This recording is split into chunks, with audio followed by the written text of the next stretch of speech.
కర్ణాటక రాజకీయం రసవత్తరంగా సాగుతోంది. నేడు సీఎం పదవికి సిద్ధరామయ్య రాజీనామా చేయనున్నారు. మంత్రులకు నేడు సిద్ధరామయ్య విందు ఇవ్వనున్నారు. విందుకు డిప్యూటీ సీఎం డీకే శివకుమార్ హాజరు కానున్నారు. సీఎం పదవికి సిద్ధరామయ్య రాజీనామా చేయొద్దంటూ ఆయన వర్గం చెబుతోంది. ఉదయం 10:30 గవర్నర్ అపాయింట్మెంట్ ఇవ్వాలని సిద్ధరామయ్య కోరినట్లు ప్రచారం జరుగుతోంది. నాయకత్వ మార్పుపై చర్చ జరగలేదని కాంగ్రెస్ కర్ణాటక ఇన్ఛార్జ్ రణదీప్ సింగ్ సుర్జేవాలా స్పష్టం చేశారు. మరోవైపు సీఎం డిప్యూటీ సీఎం ఇళ్ల దగ్గర భారీ పోలీస్ బందోబస్తు ఏర్పాటు చేశారు. పూర్తి సమాచారాన్ని నేషనల్ బ్యూరో చీఫ్ కళ అందిస్తారు. కళ, దాదాపు కర్ణాటక రాజకీయాలు 3 రోజుల నుంచి కూడా ఢిల్లీ కేంద్రంగా జరిగినటువంటి కీలక సమావేశాలు, అటు హైకమాండ్ జరిగినటువంటి చర్చల అనంతరము నిన్న ఇటు కర్ణాటక ముఖ్యమంత్రి సిద్ధరామయ్య బెంగళూరు వెళ్లడము, బెంగళూరులో కూడా నిన్న రాత్రి అర్ధరాత్రి కూడా చాలా కీలకమైనటువంటి చర్చలు జరిగినాయి. కానీ ఇందులో చాలా కీలకంగా మనకు ఢిల్లీలో కూడా ఆయనకు మద్దతు తెలిపేటటువంటి ఎమ్మెల్యేలతో దాదాపు ఒక 50 మందికి పైగా కూడా అందరికీ కూడా ఢిల్లీ కేంద్రంగా కూడా వారికి కీలక సమావేశాలు ఇచ్చినటువంటిది. తర్వాత మరి వారికి ఆయనకు సంబంధించినటువంటి మద్దతుదారులకు కూడా విందు ఇచ్చినటువంటిది. కానీ ఒకవైపు సిద్ధరామయ్య బెంగళూరు వెళ్ళిన తర్వాత నిన్న రాత్రి జరిగినటువంటి కీలక సమావేశంలో కొన్ని అంటే తన రాజకీయ పరమైనటువంటి అంశాలతో హైకమాండ్ పంపించినటువంటి కీలక వ్యక్తితో కూడా ఏఐసిసి ఇన్ఛార్జ్ రణదీప్ సుర్జేవాలాతో కీలక సమావేశం జరిపిన అనంతరము ఈ రోజు ఉదయం ఎవరైతే అంటే ఆ ఎమ్మెల్యేలతో ఉండేటువంటి అనుకోవచ్చు, ఆయనకు రాజకీయ పరమైనటువంటి దగ్గర వాళ్లకు కూడా ఈ రోజు ప్రత్యేకమైనటువంటి విందును ఏర్పాటు చేశారు. ఈ రోజు ఉదయం 10:30 అటు గవర్నర్ అపాయింట్మెంట్ కూడా పోవడం జరిగింది. కానీ ఇక్కడ గవర్నర్ మనకు అంటే అపాయింట్మెంట్ కోరడం జరిగింది, కానీ ఇప్పటివరకు కూడా ఇంకా అపాయింట్మెంట్ కన్ఫర్మ్ కాలేదు. గవర్నర్ థావర్ చంద్ గెహ్లాట్ ముంబై నుంచి మధ్యప్రదేశ్ కి వెళ్తున్నారు అన్నటువంటిది మాత్రం ప్రస్తుతం ఉన్నటువంటి సమాచారము. మరొక వైపు డికే శివకుమార్ అంతా కూడా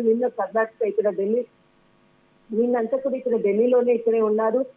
తర్వాత బట్ అందుతున్నటువంటి సమాచారం ప్రకారంగా ఇటు గవర్నర్ అపాయింట్మెంట్ కోరిన తర్వాత తన రాజీనామాను సమర్పించిన వెంటనే ఇటు సీఎం మార్పిడి అన్నటువంటిది ఖచ్చితంగా డీకే శివకుమారే ఉండాలి అన్నటువంటిది ఇక్కడ కర్ణాటకలో పెరుగుతున్నటువంటి మద్దతు. నిన్న రాత్రి జరిగినటువంటి చాలా కీలకమైనటువంటి సిద్ధరామయ్య జరిగినటువంటి భేటీలో మాత్రము తన కుమారుడికి క్యాబినెట్ లో స్థానం కల్పించే విధంగా కొన్ని డిమాండ్స్ ని పెట్టారు. ఇటు కాంగ్రెస్ ఏఐసిసి ఇక్కడ హైకమాండ్ ముందర అన్నటువంటిది మాత్రము కీలకంగా అందుతున్నటువంటి సమాచారం. మొత్తం మీద ఈ రోజు గవర్నర్ అపాయింట్మెంట్ తర్వాత రాజీనామా సమర్పించిన తర్వాత డీకే శివకుమార్ ఏదైతే ఆయన చేసేటటువంటిది ప్రమాణ స్వీకారం అనుకోవచ్చు శనివారం ఉంటుంది అన్నది మాత్రము అందుతున్నటువంటి సమాచారము.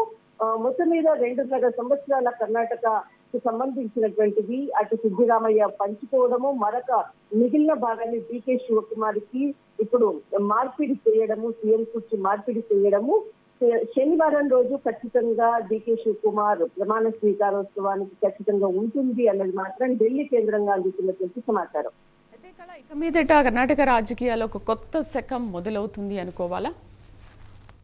ఖచ్చితంగా, ఎందుకంటే డీకే శివకుమార్ కానీ అటు సీఎం రేవంత్ రెడ్డి కానీ ఇటు కేరళకు సంబంధించినటువంటి నూతన ముఖ్యమంత్రి వీరంతా కూడా చాలా ముందస్తుగా చాలా కీలకమైనటువంటి సందర్భాల్లో కలిసి మాట్లాడినటువంటి అనుకోవచ్చు, కలిసి ఫోటోలు దిగినది అనుకోవచ్చు, కలిసి ఇక్కడ ఫీల్డ్ లో కాంగ్రెస్ ని ముందుకు తీసుకొచ్చే విధంగా కూడా చేసినటువంటి వీడియోస్ అంతా కూడా దాదాపు 2 రోజుల నుంచి కూడా వైరల్ అవుతున్నటువంటివి. ఇందులో కాంగ్రెస్ కి దక్షిణాదిన పట్టు సంపాదిస్తున్నాము మేము అంటూ కూడా ఇటు డీకే శివకుమార్, ఇటు రేవంత్ రెడ్డికి, ఇటు కేరళ ముఖ్యమంత్రికి సంబంధించినటువంటివి, ఇటు తమిళనాడులో టీవీకేకు మద్దతు ఇచ్చి దక్షిణాదినంతా కూడా ఇటు కాంగ్రెస్ ముందు వరుసలో ఉంది, కాంగ్రెస్ పట్టు సాధించింది అన్నటువంటివి కూడా. కానీ కొత్త శకము అనే కన్నా కూడా కాంగ్రెస్ కి అనేక రాష్ట్రాల్లో కూడా పట్టు సాధించే విధంగా ముందుకు వెళ్తుంది అన్నది మాత్రం ఖచ్చితంగా చెప్పవచ్చు. అయితే అక్కడ గవర్నమెంట్ అపాయింట్మెంట్ కోరారు, రాజీనామా లెటర్ని సమర్పించనున్నారు అంటున్నారు. బట్ నిన్న జరిగిన మీటింగ్లో సుర్జేవాలా ప్రకటన చేశారు కదా, అసలు నాయకత్వం మార్పు పైన ఎటువంటి చర్చ జరగలేదు అని. ఈ కన్ఫ్యూజన్ ఏంటి అసలు?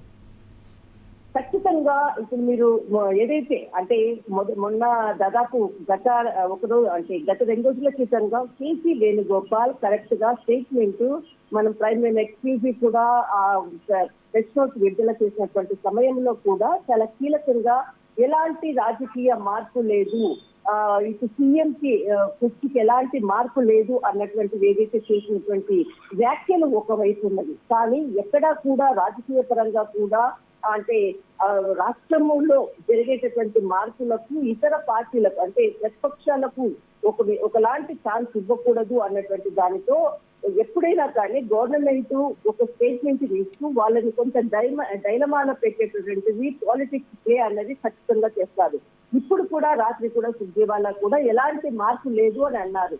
కానీ ఎక్కడైనా కానీ మార్పు లేదు అంటూనే సడన్ గా రాజీనామా ఇచ్చేసేసి అటు అభ్యర్థిని చేసేటటువంటిది ఈ యొక్క రాజకీయ క్రీడ అనేది ఇలాగే జరుగుతుంది ఖచ్చితంగా. ఎందుకంటే గతంలో కూడా చాలా సార్లు కూడా ఎలాంటిది లేదు అన్నటువంటి స్టేట్మెంట్స్ ఇచ్చినటువంటిది తర్వాత స్టేట్మెంట్ మళ్ళా వెంటనే మారిపోవడం కూడా జరుగుతున్నటువంటి పరిణామాల్లో కాంగ్రెస్ లో చాలా ఎగ్జాంపుల్స్ కూడా చూసాం. అదేవిధంగా వేణుగోపాల్ ఇచ్చినటువంటి స్టేట్మెంట్ అనుకోవచ్చు, సుర్జేవాల్ ఇచ్చినటువంటి స్టేట్మెంట్ అనుకోవచ్చు. కానీ గ్రౌండ్ లో కాంగ్రెస్ మాత్రమే ఖచ్చితంగా ఇక్కడ మార్పిడి ఇదంతా కూడా జరుగుతున్నటువంటి ప్రస్తుతం ఉన్నటువంటి పరిస్థితి. రైట్ కళ, థ్యాంక్ యూ ఫర్